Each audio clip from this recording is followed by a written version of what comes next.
This channel does not promote any violent, harmful, or illegal activities. All content provided by this channel is meant for an educational purpose only. নজর রাখবো এই মুহূর্তে আরেকটি গুরুত্বপূর্ণ খবরের দিকে। আরজিকর কাণ্ডে প্রতিবাদের রাত দখলকে ঘিরে বারাসাতে তুলকালাম। বারাসাতের কলোনি মোড়ে প্রতিবাদীদের মারধর করে তুলে নিয়ে যাওয়ার অভিযোগ পুলিশের বিরুদ্ধে। প্রতিবাদীদের টেনে হিঁচড়ে সরিয়ে দেয় পুলিশ। আটক করা হয় মহিলা সহ 18 জনকে।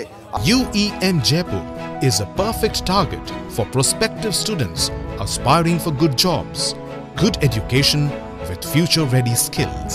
আপনারা দেখতে পাচ্ছেন গতকাল রাত দখলের সেই মুহূর্তের ছবি যখন পুলিশ টেনে হিঁচড়ে প্রতিবাদীদের সেখান থেকে সরিয়ে নিয়ে যায়। বারাসাত থেকে আমাদের সহকর্মী দীপঙ্কর রয়েছেন এই মুহূর্তে আমাদের সঙ্গে। দীপঙ্কর, গতকাল রাতে ঠিক কি ঘটেছিল, কেন পুলিশ প্রতিবাদীদের টেনে হিঁচড়ে সরিয়ে দিল ঘটনাস্থল থেকে? দেখো, কিছুক্ষণ আগেই জেলার বারাসাত পুলিশ জেলার অতিরিক্ত পুলিশ সুপার স্পর্শ নীলাঙ্গী তিনি সাংবাদিকদের সঙ্গে মুখোমুখি হন এবং সেখানে তিনি দাবি করেন যে এই রাত্রে 3টের সময় পর্যন্ত যে অবরোধ হবে এটা তাদের কাছে নোটিশ ছিল না, অর্থাৎ তাদের কাছে কোনো পারমিশন নেওয়া ছিল না। যদিও বেশিরভাগ ক্ষেত্রেই বলা ছিল যে কলোনি মোড়, চাপাডালি মোড় সমস্ত জায়গাতে জমায়েত হবে 10টা নাগাদ এবং সেই মিছিল যাবে ডাকবাংলো মোড়ে, সেখানে 12টা পর্যন্ত জমায়েত থাকবে যাতে ট্রাফিক বন্ধ থাকবে। এই জায়গা পর্যন্ত পুলিশের কাছে ইনফরমেশন ছিল। এরপর রাত্রি 3টে পর্যন্ত কিছু মানুষ যারা ওখানে গিয়ে আবার জমায়েত করে বিক্ষোভ করেন এবং তার পরিপ্রেক্ষিতে 34 নম্বর জাতীয় সড়ক আটকে যায়।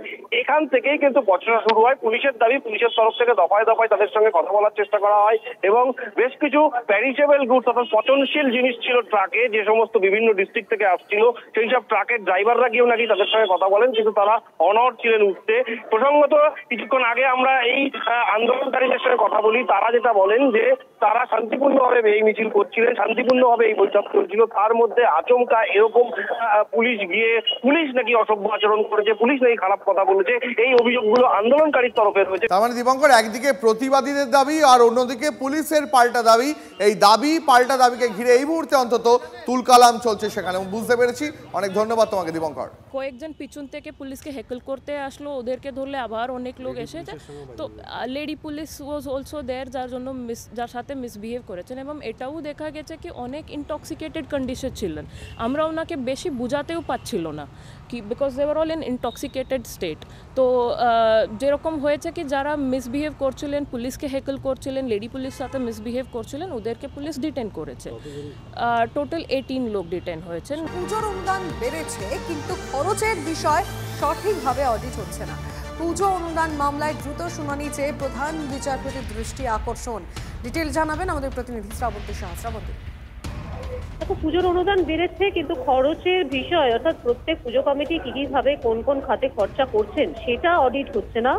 ফলে আদতে এই টাকা কিভাবে ব্যয় করা হচ্ছে সেটা জানতেই এই জনস্বার্থ মামলা করা হচ্ছে। যদিও প্রধান বিচারপতির বক্তব্য আগে রাজ্যকে নোটিশ দিন, তারপরে বোঝা যাবে যে আদতে এই অডিট কেন হচ্ছে না। একই সঙ্গে আরো একটি জনস্বার্থ মামলায় সেখানে চিকিৎসা পরিষেবা নিয়ে আইনজীবী প্রশ্ন তোলেন এবং তার বক্তব্য, যেখানে পুজোর অনুদানে এত টাকা না দিয়ে ওষুধ কিনতে পারছেন না, যে এই ধরনের যে বিরল রোগগুলি হয়ে থাকে সেখানকার ব্যবস্থা করা হোক। এবং প্রধান বিচারপতি সেটা তার নির্দেশেও উল্লেখ করেন যে এই ধরনের মামলাতে গুরুত্ব দিয়ে শোনা উচিত রাজ্য।